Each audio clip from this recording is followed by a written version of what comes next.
আসসালামু আলাইকুম দর্শক, আপনাদের সাথে আবারও সরাসরি যুক্ত হয়েছে আমি কাকরাইল থেকে। দর্শক, আমরা দেখতে পাচ্ছি মসজিদের সামনে পর্যন্ত আসার পর কিন্তু পুলিশের বাধা অতিক্রম করে সামনের দিকে অগ্রসর হতে পারছেন না শিক্ষার্থীরা। দর্শক, আপনারা জানেন যে যমুনা আর উদ্দেশ্যে যে ঘেরাও কর্মসূচি ছিল, তারা সেটি জবি থেকে মিছিল আকারে কিন্তু এই পর্যন্ত আসার পর লং মার্চে সামনের দিকে অগ্রসর হতে পারেননি।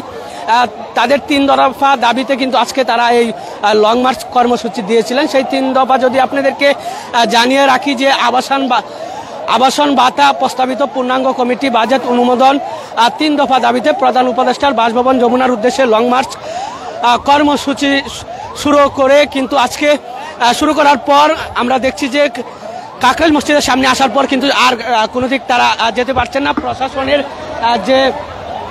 প্রশাসনের লোকজনকে আমরা দেখছি যে তারা কিন্তু কঠোর ভূমিকা পালন করছে। আমরা জানি যে কিছুক্ষণ আগে কিন্তু এখানে টিএসএল নিক্ষেপ করা হয়েছে যেন যমুনার ভিতরে কোনো কিছু ঘটাতে না পারে। দর্শক, আসলে আজকের যে ঘটনাটি আমরা যদি আপনাদেরকে আরও জানিয়ে রাখি, এর আগে কিন্তু গত মঙ্গলবার দুপুরে শিক্ষার্থী ও শিক্ষক প্রতিনিধিদের সমন্বয়ে একটি প্রতিনিধি দল ইউজিসিতে যান, কিন্তু ইউজিসি থেকে আশানুরূপ কোনো ঘোষণা না আসায় লং মার্চ টু যমুনা কর্মসূচি ঘোষণা দেন শিক্ষার্থীরা।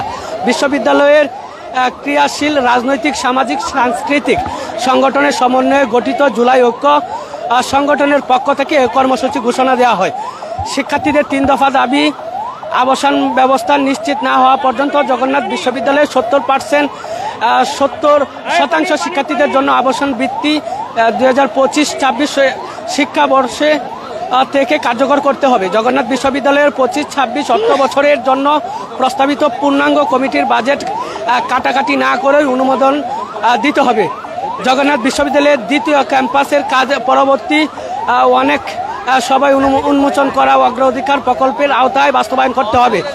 লং মার্চ বিশ্ববিদ্যালয়ের সব সাধারণ শিক্ষার্থীর সঙ্গে বিশ্ববিদ্যালয়ের সব রাজনৈতিক, সামাজিক ও সাংস্কৃতিক সংগঠনে অংশ নিয়েছে। জাতীয় শিক্ষার্থীদের সঙ্গে লং মার্চের বিশ্ববিদ্যালয়ের শিক্ষকরা একাগ্রতা পোষণ করে সামনের সারিতে মিছিল নিয়ে এসেছেন। দর্শক, আরেকটি বিষয় যদি আপনাদেরকে জানিয়ে রাখি, এখানে শুধু ছাত্ররা নয়, আমরা জানি যে এখানে কিন্তু দেখছি যে শিক্ষকরাও কিন্তু এই প্রতিনিধি দলের সঙ্গে আছেন। দর্শক, যারা এখানে উপস্থিত হয়েছেন তাদেরকে